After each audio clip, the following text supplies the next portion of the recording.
Hello everybody, my name is Sniping is Fun, and I welcome you all back to the next character on this series of videos of newcomer ideas for the upcoming Smash Bros. Game on Nintendo Switch.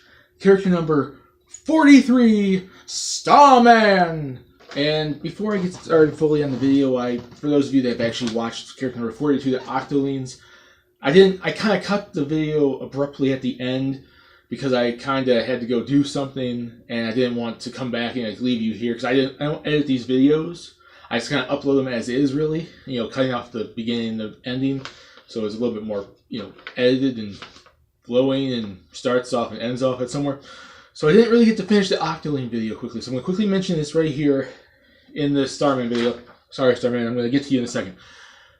I gave the Octolings 50% chance because I don't think Splatoon 1 and 2, the Splatoon series is going to get in their first entry into Smash Bros. 2 characters, and we already know the Inklings are there, so the chances of them giving us a secondary character of the Octolings is not very likely. It's still very possible.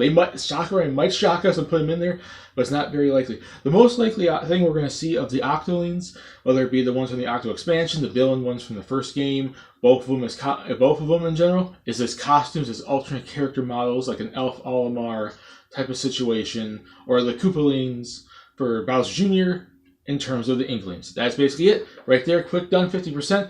Agree or disagree, go back to that video and discuss it there. I know I didn't mention it there. I'm sorry I cut it off so abruptly, so you were probably worried out, like, wait, what happened to the rest of the video?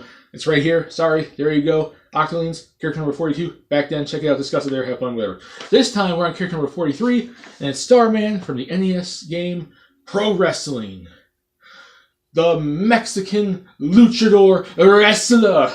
Starman has become kind of a cult following. He's become a cult video game character. Like, people if there's any character from this game that people remember, it's freaking Starman. And it's kind of interesting because there's actually real life wrestlers that have portrayed Starman as a character, like on the independent scene and whatnot. It's kind of become like Doink the Clown. Multiple people playing Starman. It's actually kind of hilarious when you really sit down and think about that. Real-time wrestlers around the world in their independent scenes and whatever the heck else have dressed up as Starman and portrayed him in wrestling companies. So it's kind of funny. He's become that iconic. A Winner Is You has become the major thing that a lot of people remember from Pro Wrestling on the NES. The game was actually pretty fun. I never got around to actually playing it yet, but I've seen gameplay footage of it. For an NES wrestling game, it was probably one of the best ones at the time and iconic. So people remember that game for the Winner's You, the gameplay, the characters like Fire Hayabusa and Starman. A pretty iconic game. And before I get too far into saying like that, well, it's Starman, and he's obviously a character I'm talking about. He's the next retro character from Pro Wrestling on the NES. Starman is my next retro character after the likes of Mike Jones and Takamaru and Muddy Mole and all the other characters I've talked about since then. So, Prince Sable and whatnot. So yeah, there's the characters I'm talking about, and I've talked about so far. Character number 43 is my next retro character, Starman, and just like always, 3 separate categories. Why does the character make sense? Moveset ideas, and potential chance I could see them getting in, percentage chance I could see them getting in as a chosen newcomer by Sakurai for the Smash Bros. Game. So there you go. So let's get this started with, why does Starman make sense to be in? I kind of already mentioned it by talking about the wrestlers dressing up as him and him becoming an iconic status, classic, retro video game character and whatnot. But those kind of fit into the reasons, but don't. Like, first and foremost, like I basically mentioned before, one reason is a popular NES game. People do remember it. It should have been a series, but Nintendo never went any further with it, which is really kind of surprising to me because you could do a whole lot of stuff with a wrestling game, arcade simulation-based wrestling game with all these crazy, wacky characters in Nintendo's universe. So there you go. It is a popular NES game, and like I said, I don't take popularity and demand over recency and relevancy and whatnot. But the thing is, that's when it comes to third-party characters and the mainline Nintendo characters. When it comes to retro characters, you can't really be relevant. You can't really be recent. It's a crapshoot predicting a classic character, a retro character's art. So in this scenario, popularity and demand actually matter a little bit more than for a standard Nintendo character like, Mona and Rex and Elma and Waluigi and whatnot, or third-party characters like Travis Touchdown or Crash Bandicoot. So there you go. So it is a popular NES game, and like I said, he's become a gaming icon. He's become a classic gaming icon if real-life wrestlers portray him in real life, and people do remember him. He's the most memorable character from the game. He's instantly recognizable to anyone. You put a character in front of him, this masked pinkish purplish wrestler with blue tights, blue boots, and you put a giant blue star on his mask. People will say, Starman! They will know him.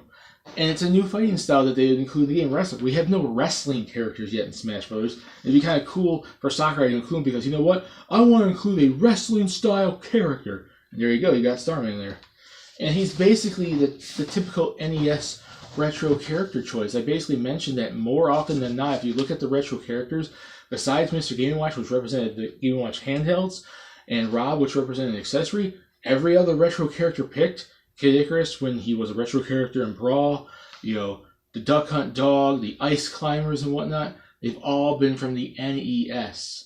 And that's the typical system he seems to pull from when he picks them. He doesn't look at the Game Boy or the Super Nintendo usually. He looks at the original Nintendo, the NES, and he's on that system, and he's the typical choice alongside someone like a Takamaru, an Excite Biker, and Mike Jones and whatnot. It's just like, like I said, Ice Climbers, Pit originally, and the Duck Hunt Dog. So that's kind of the reasons why. Popular NES game he's instantly a recognizable character. He's a classic retro character that people push on real life, scenarios and memes online and everything. He's a new fighting style and a wrestler, and it's the typical NES representation. So there's basically a reason there. Sorry, I'm just trying to straighten all this paperwork I have here.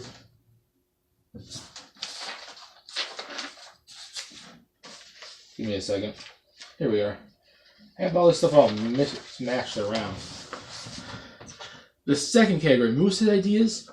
I would say overall, before I even get to Smash Attack, Special Attacks, and Final Smash, it's a typical luchador Mexican wrestler. If you ever watched professional wrestling, if you actually watched back in the day WCW, and you've seen people like, Rey Mysterio Jr. and Juventud Guerrera and stuff like that, or Rey Mysterio now, when his time in WWE, or if you actually live in Mexico or actually were able to watch stuff like CMLL or AAA, yes, you would see a lot of luchador Mexican wrestlers that do hip flops and fly all over the ring and whatnot, and that would be his typical moveset.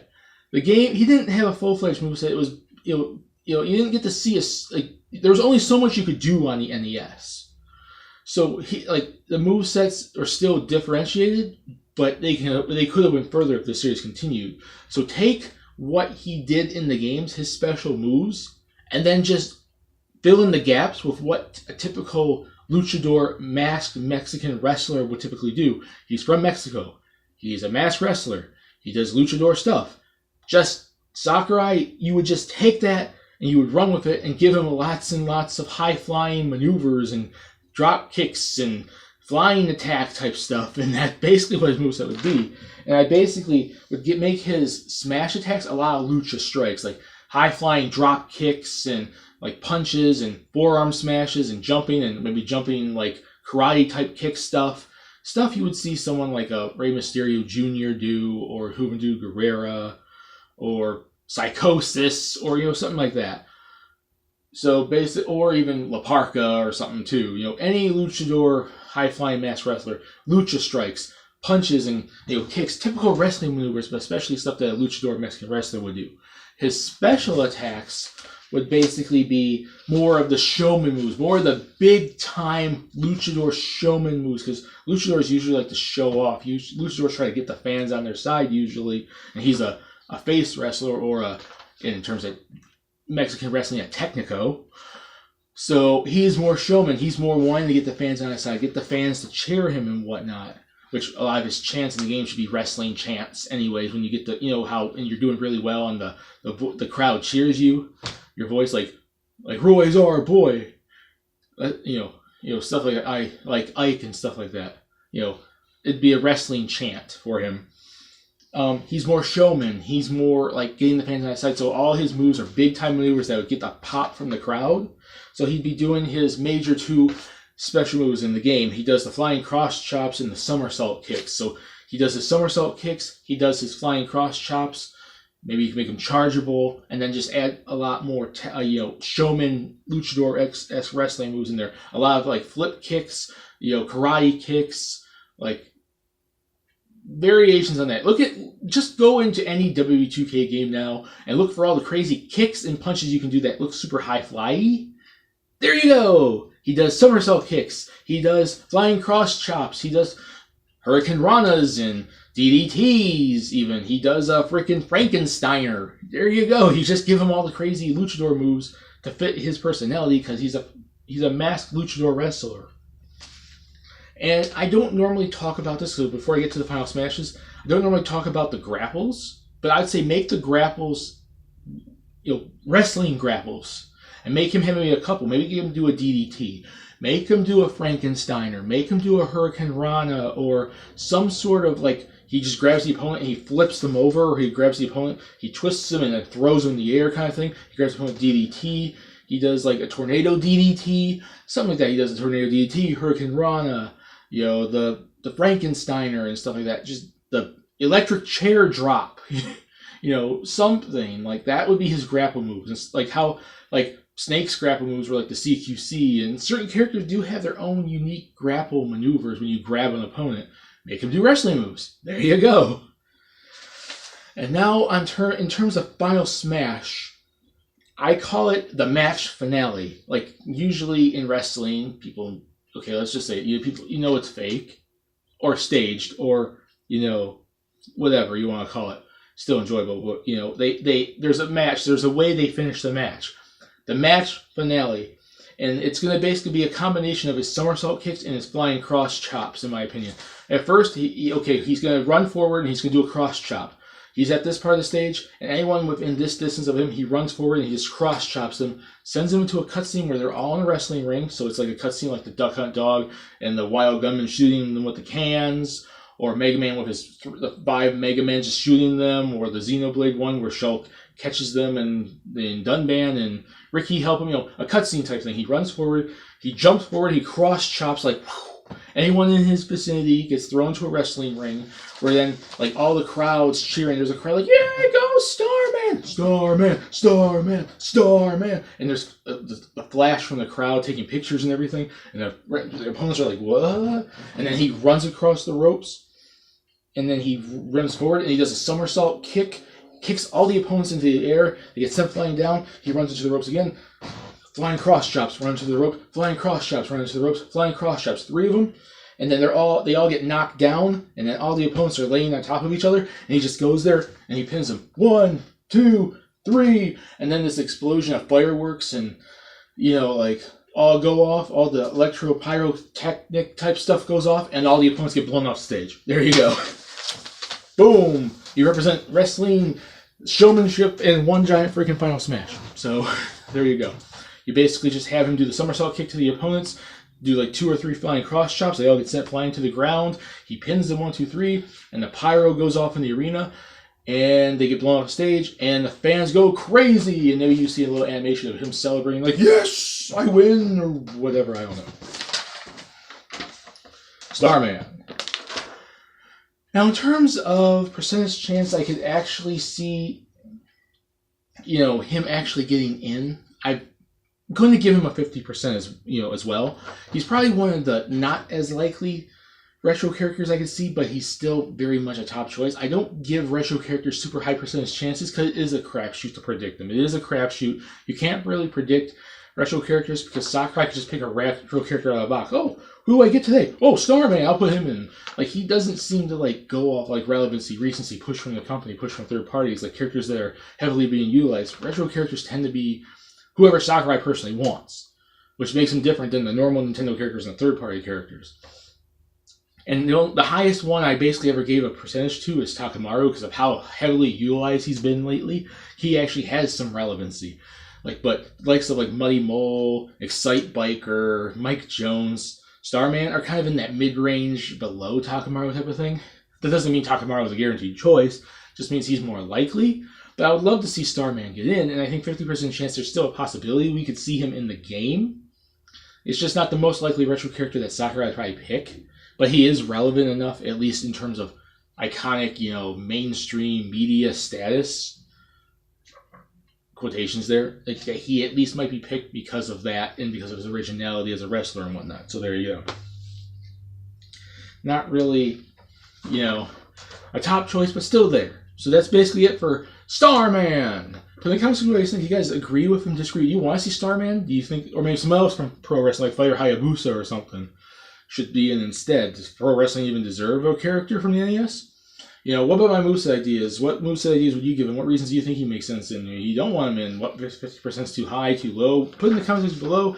We can discuss it there. My name is Sniping is Fun. Peace. Please subscribe if you want to. Have a lovely day.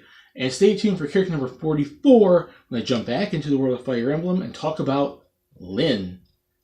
That's it. See you all later. And remember, a winner is you.